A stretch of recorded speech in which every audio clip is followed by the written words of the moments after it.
अस्सलामु अलैकुम वरहमतुल्लाह। So guys, आज की इस वीडियो में बात करने वाले हैं कौवे को अगर बांध के बंद करके साफ ग़िज़ा खिलाई जाए चंद दिनों तक तो फिर उसका खाना हराम नहीं है।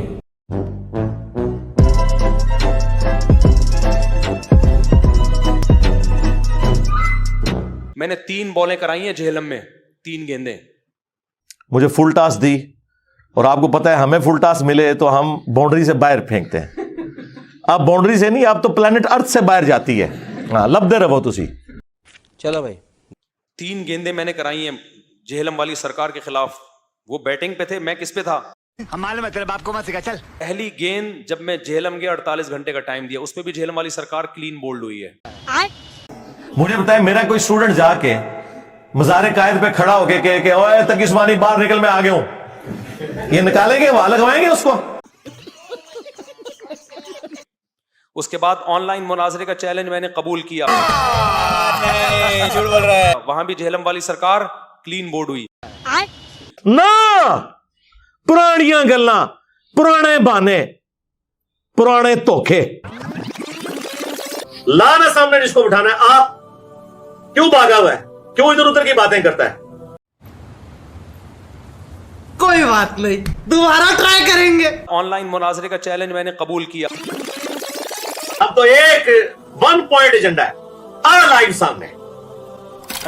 अगर आपको ऑनलाइन मुझसे मुनाजरा करना था, पहली बात ये कि आप पहली दफा में ये कहते कि मैं फेस टू फेस नहीं बैठूंगा, आप ऑनलाइन आ जाए।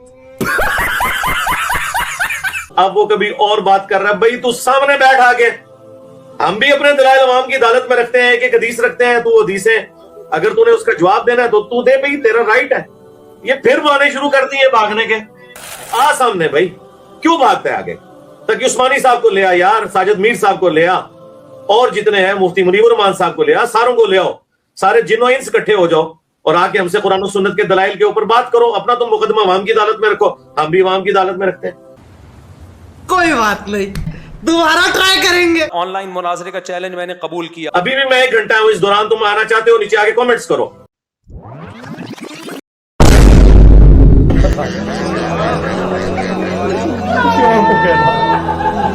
किसी और को कहना। उलमाए देवबंद दलील की दुनिया के बाद ताज बादशाह, बेताज क्या होता है? और डर गया जे, और डर गया ही है। अब मैंने खुला वाले पे क्लिप रिकॉर्ड करवाया है, उसमें भी झेलम वाली सरकार क्लीन बोर्ड हुई है।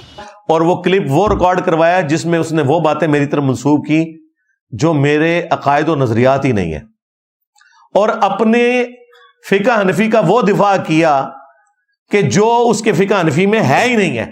वो उन्होंने फिका मालकी से चोरी करके फतवे उनके बुजुर्गों ने दिए हुए थे।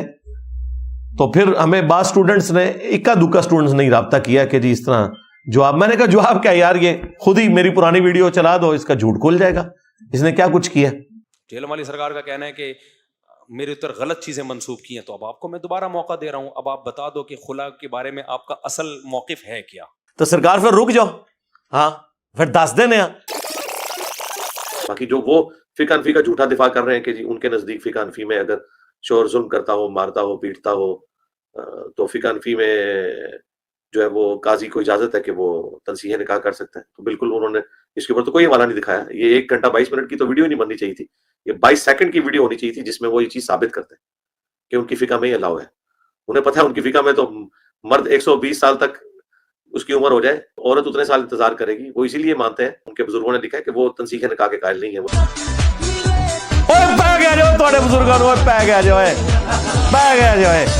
वाकई बिल्कुल सही गल है।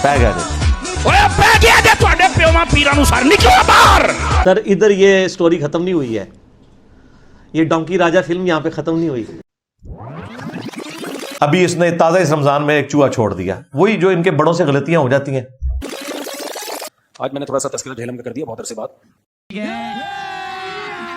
अभी मजा आएगा ना भिड़ो। तो उसमें 2-3 चीजें फिर और लगा देते हैं जब चलनी पड़े।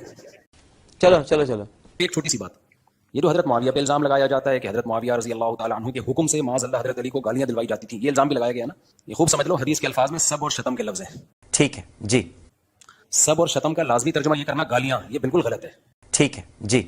सब और शतम किसी की पॉलिसियों पे एतराज करना, किसी को जो है वो इख्तिलाफ राय करना, उसमें थोड़ा मजबूत लहजा इख्तियार करना, इसको भी सब शतम कहा जाता है। रुक तेरे को बताते तेरी नहीं जी, वो सब का तर्जुमा जो है ना तनकीद होता है, आपको पता नहीं। सरकार हमें पता है, हमारे इमाम ने हमें पहले ही बता दिया था क्या कि इंजीनियर साहब एक कहानी पाण के 6220 दे होते ते तुसी कहना अगली हदीस पढ़ लो 6229 लान अल्लाहु अबू तुराब, अबू तुराब अली इब्न अबी तालिब पर लानत। गाली छोटा लफ्ज है, लानत के अल्फाज मौजूद है।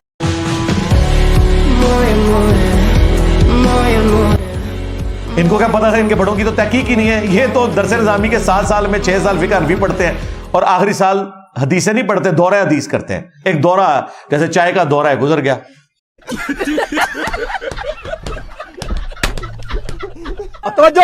ये डोंकी राजा फिल्म यहां पे खत्म नहीं हुई। झेलम से किसी ने मसला पूछा है इंजीनियर साहब से, तो उन्होंने जवाब दिया कि अपनी बीवी को छोड़ने के लिए भी आप घर जा सकते हो। आपकी वाइफ आई है ना मिलने के लिए, तो आप उनको छोड़ने के लिए इत्तेकाफ से बाहर घर जा सकते हो। अच्छा, पता नहीं हवाला दिया बुखारी का या मुस्लिम का। कहते हैं पता नहीं बुखारी से या मुस्लिम से कोई हदीस बयान की, यानी इसको ये तौफीक नहीं है खुद पढ़ ले कि यार वो लिखा क्या हुआ है।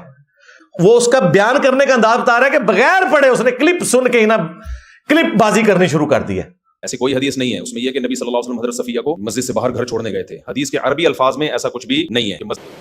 ठीक है, उर्दू तर्जमा मैंने नहीं देखा, वो तर्जमा मोहतरम गलत करते रहते। तो यहाँ भी अगर तर्जमा देख के वो इंजीनियर साहब ने मसला बताया तो गलत तर्जमा किया है। अरबी तो आती नहीं है तो जाहिर है तर्जमा फिर गलत ही होंगे। ठीक है, समझ गया। इंजीनियर साहब को चाहिए कि अपना रुजू का ऐलान करें, क्योंकि बहुत से लोग आपको सुनते हैं। वो जो हदीस है हज़रत सफिया रज़ी अल्लाह तआला अन्हा को छोड़ने गए, उसमें ये कहीं नहीं है कि मस्जिद से बाहर निकल के गए थे। हज़रत सफिया का हुजरा तो मस्जिद नबी के बिल्कुल मुत्तसिल था उम्महात के। तो अगर किसी के ज़ौजा जो है उसका कमरा मस्जिद के दीवार के साथ बिल्कुल मुत्तसिल है और वो मस्जिद के किनारे तक चला जाता है, तो इसको मस्जिद से बाहर निकलना थोड़ी कहेंगे। प्यारे बच्चों, जो कुछ करना था कर लो, अब्बू आ रहे हैं।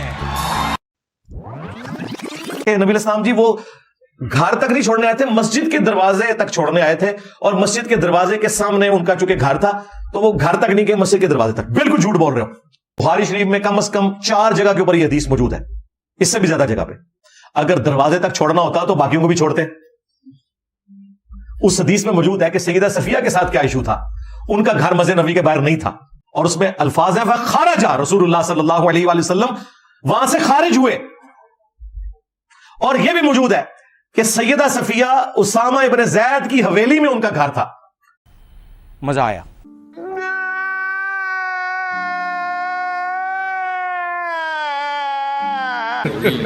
Hey, y'all, come look at this.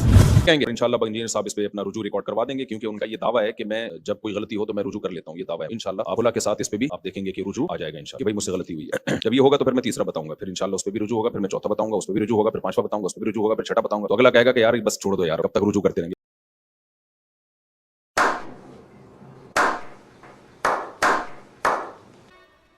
एक मिनट,